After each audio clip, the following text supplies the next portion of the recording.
सारा कुछ था हमारे घर, फ्रिज थी, मशीन थी और टीवी था, सारा कुछ था। मैंने बेच के अपने मियाँ के ऊपर लगा दिया। मालम खान ने उठा के ना गली में फेंक दी।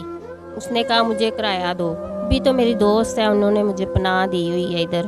तो जिस बेड पे बैठे हैं और एक साथ ही चारपाई हम देख रहे हैं, जस्ट यही आपका टोटल सामान है? यही मेरा है बस। बाकी टोटल बेच चुके हैं? जी टोटल बेच दिया। घरों का काम करके आती हूँ, किसी के कपड़े धो के आई हूँ, किसी के बर्तन धो के आई हूँ। 200-300 दे देती हैं तो रात को वो गुजारा कर लेती हूँ। मैं रात को भूखी सोई हुई हूँ, अभी तक कुछ ही नहीं खाया, अभी भी ऐसे ही बैठे हुए हैं। कल रात से अभी तक आपने कुछ नहीं खाया? नहीं कुछ नहीं खाया। किसी से भरोसा नहीं है कि किसी के घर बेटी छोड़ के चले जाएं। ये भी डर लगता है कि क्यों छोड़ के आई हूँ, जल्दी से काम करूँ तो अपने घर जाऊँ। 1-2 रिश्ते थे, उन्होंने जहेज मांगा, नहीं ना फिर नहीं, चुप कर गए उधर से। 18 साल की बेटी आपके सर पे बैठी है, जवान बैठी है, इसका भी मतलब फ़र्ज़ अदा करना है। आपके हस्बैंड जो है बीमार हैं, उनका भी इलाज करवाना है। तो ये जो आप 100, 150, 200 डेली कमाती हैं, तो ये कैसे सारा मामला करेंगी? क्या सोचा है इस बारे में?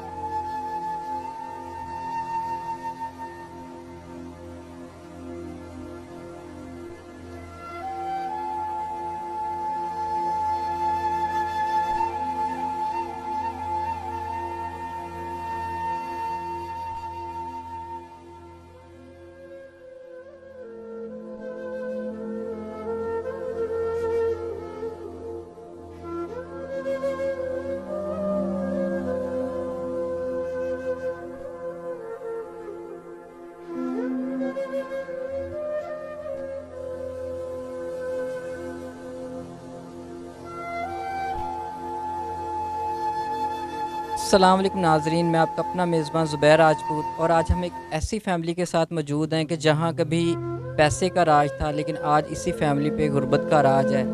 और ये अच्छा खाना खाते थे, अच्छा कपड़ा पहनते थे, जैसे अमीर लोग अपनी ज़िंदगी को गुजारते हैं ऐसे ही इनका गुज़र बसर था।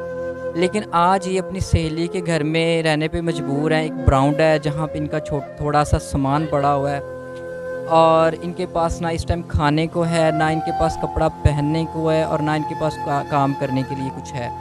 और इनके हस्बैंड जो इनको कमा के लाते थे, जो इनकी एक घर चलाने का सबब थे, वो बीमार हैं, गुर्दों का मसला बन चुका है। तो इन्हीं से नाज़रीन पूछते हैं कि ये फ़ैमिली इस हाल में कैसे पहुंची और ये अब कैसे गुजारा कर रहे हैं। बात करते हैं, इनकी स्टोरी इन्हीं की ज़ुबानी जानते हैं। आइए नाज़रीन। तो जी नाज़रीन, हमारे साथ जो बहन बैठी हैं, इनसे बात करते हैं कि इनका अमीरी का से लेके गरीबी तक का सफ़र कैसे शुरू हुआ, क्या मसले मसाइल थे कि जिसकी वजह से एक अच्छा हंसता बसता खाते पीते लोग एक गरीबी की मुफलिसी की ज़िंदगी गुजार रहे हैं और एक वक्त के खाने के लिए परेशान है। अस्सलाम वालेकुम। वालेकुम अस्सलाम। बहन बताइएगा, ये जो आपने बताया कि बड़ा अच्छे मामला थे, बड़ा अच्छा खा रहे थे, पी रहे थे, निज़ाम अच्छा गुजर रहा था, हंसी खुशी खुशी ज़िंदगी गुजार रहे थे, ये कैसे मामला शुरू हुआ? कैसे आप उस एक अच्छे टाइम से इस मुफलिसी गरीबी की ज़िंदगी में पहुँचे? भाई मेरा मियाँ ना फ्रूट का काम करते थे, तो बहुत अच्छी ज़िंदगी गुजरी है हमारी। बस उधर से कोई शय खाई है उसने, तो उससे पता नहीं क्या क्या मसले बन गए हैं उसके साथ। तो फिर टेस्ट वगैरह भी करवाए हैं, उन्होंने कहा इनके गुर्दों का मसला है और टीबी है इसको, तो वो ये काम नहीं कर सकता अब इलाज वगैरह भी करा रही हूँ, पर मेरे से अब हिम्मत नहीं है, मैंने सारा कुछ बेच दिया है। भाई सारा कुछ था हमारे घर, फ्रिज थी, मशीन थी और टीवी था, सारा कुछ था, मैंने बेच के अपने मियाँ के ऊपर लगा दिया। और ऐसा वक्त आ गया, मेरी पेटी रह गई थी, वो किराए मालम खान ने उठा के ना गली में फेंक दी। उसने कहा मुझे किराया दो। अच्छा, घर किराए का था? ये मेरा घर किराए का था, तो मेरा मियाँ भी कमाता था, उसके वो जो कमाई थी सारी उसके ऊपर ही लगाई थी। तो एंड वक़्त ये आ गया कि अब मैं बहुत परेशान हूँ, मैं खुद शुगर की मरीज़ हूँ। मतलब आपने जो सामान जोड़ा था, बनाया था खावंद की मेहनत से, वो बाद में बेच बेच के खावंद पे लगा दिया, और उसके बाद किराया ना देने की वजह से आप जो है ना, उन्होंने घर से निकाल दिया। अभी कहाँ रह रही हैं? अभी तो मेरी दोस्त है, उन्होंने मुझे पनाह दी हुई है इधर। उन्होंने कहा इधर रहो आप, कोई ये जिस बात। जगह पे हम बैठे हैं, ये उन्होंने जगह दी है आपको? हाँ जी, जे दी है। और तो ये जिस बेड पे बैठे हैं और एक साथ ही चारपाई हम देख रहे हैं, जस्ट यही आपका टोटल सामान है? यही मेरा है बस। अच्छा, बाकी टोटल बेच चुके हैं आप? जी टोटल बेच दी है। अच्छा, अच्छा बहन, जो अभी आप जो 2 वक़्त का खाना खा रहे हैं, ये कैसे गुज़ारा हो रहा है? क्या करती हैं काम? भाई घरों का काम करके आती हूँ, किसी के कपड़े धो के आई हूँ, किसी के बर्तन धो के आई हूँ, 2-300 दे देती हैं तो रात को वो गुज़ारा कर लेती हूँ। हुँ। अच्छा बहन, कभी कोई ऐसा टाइम भी आया है कि भूखा भी सोना पड़ा हो? मैं रात को भूखी सोई हुई हूँ, अभी तक कुछ नहीं खाया, अभी भी ऐसे ही बैठे हुए हैं। कल रात से अभी तक आपने कुछ नहीं खाया? नहीं, कुछ नहीं खाया।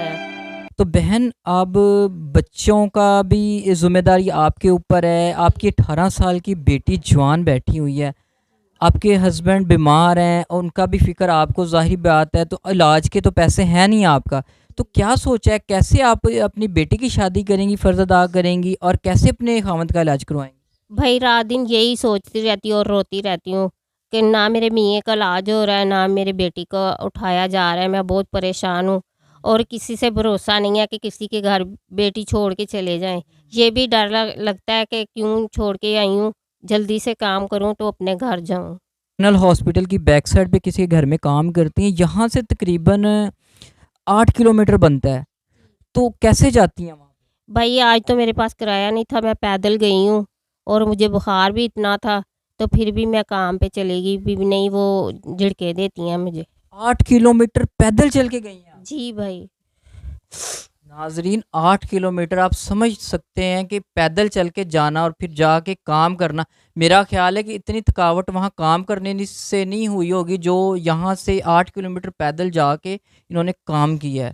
वो दिन आपने गुज़ारे, अच्छे दिन गुज़ारे हैं, याद आते हैं आज वो? जी भाई, बहुत याद आते हैं।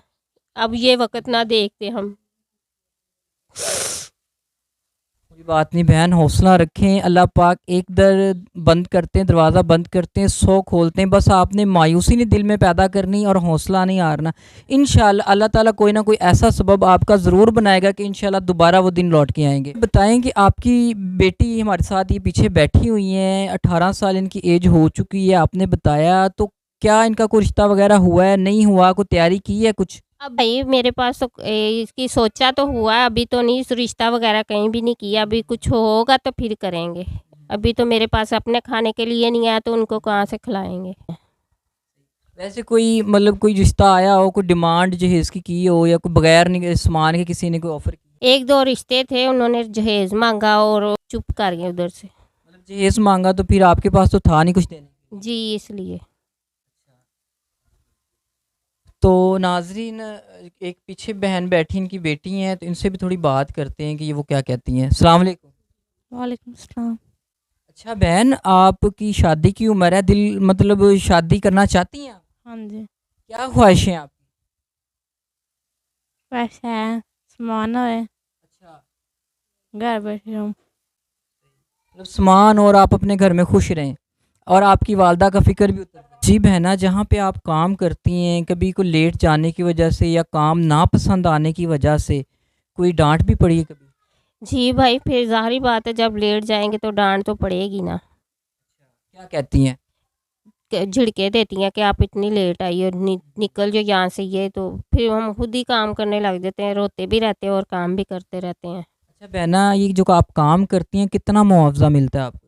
3,000 रुपये काम का देते हैं, मंथली? मंथली 3 ही देते हैं। पर डे 100 रुपया बनता है तकरीबन। जी, 100 रुपया देते हैं। मैं ऐसी औरत थी, मैं कि माँगने वाला आता था, मैं उसको 100 रुपया दे देती थी, जाओ रोटी खा लो आप।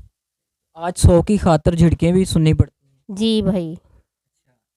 तो बहना, आपकी 18 साल की बेटी आपके सर पे बैठी है, जवान बैठी है, इसका भी मतलब फ़र्ज़ अदा करना है। आपके हस्बैंड जो है बीमार हैं, उनका भी इलाज करवाना है।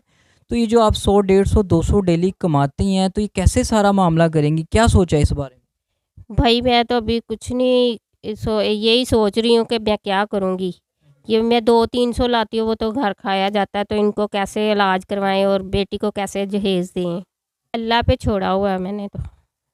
तो जी नाज़रीन, आपने बहन की दुखी दास्तान सुनी है और जैसा कि आपको पता है, मुबारक महीना माह रमज़ान भी आने वाला, आमद आमद है। और नाज़रीन, आपने, ज़ाहिरी बात है, ज़कात भी रमज़ान में लोग देते हैं और रमज़ान ऐसा महीना है जिस महीने में दिल खोल के लोग जो अपने एहतियात और जो है ना खैरात करते हैं। तो नाज़रीन, यकीन कीजिए कि यहाँ पे आके वो चीज़, गरीबी हम रियल में देख रहे हैं कि गरीबी होती क्या है। अल्लाह पाक ऐसे हालात वाक़यात किसी पे ना लेके आए। सबके लिए हम ये दुआ करते हैं, आप भी हमारे लिए दुआ किया किया करें। सारे दिन या हर वक्त या टाइम एक जैसा नहीं रहता। लोग गरीबी भी देखते हैं, अमीरी भी देखते हैं।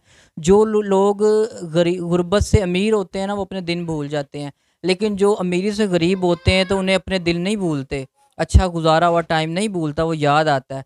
तो नाज़रीन, अगर आप चाहते हैं कि इनकी जो गुर्बत है, गरीबी है, कुछ ये अपने हालात बेहतर कर सकें, ये अपने हस्बैंड का इलाज करवा सकें, अपनी 18 साला बेटी का फ़र्ज़ अदा कर सकें, तो अगर आप चाहते हैं कि सपोर्ट करना चाहते हैं, तो नाज़रीन हम इस चीज़ की श्योरिटी और गारंटी देते हैं कि ये वाक़ई ही हकदार हैं।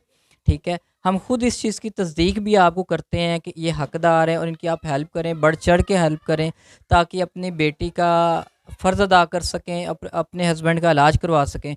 तो नाज़रीन, मज़ीद हमारे चैनल के ऊपर मज़ीद वीडियोस देखने के लिए चैनल को सब्सक्राइब करें, शेयर करें, दुआओं में याद रखिएगा, अपना ख्याल रखिएगा। अल्लाह हाफ़िज़।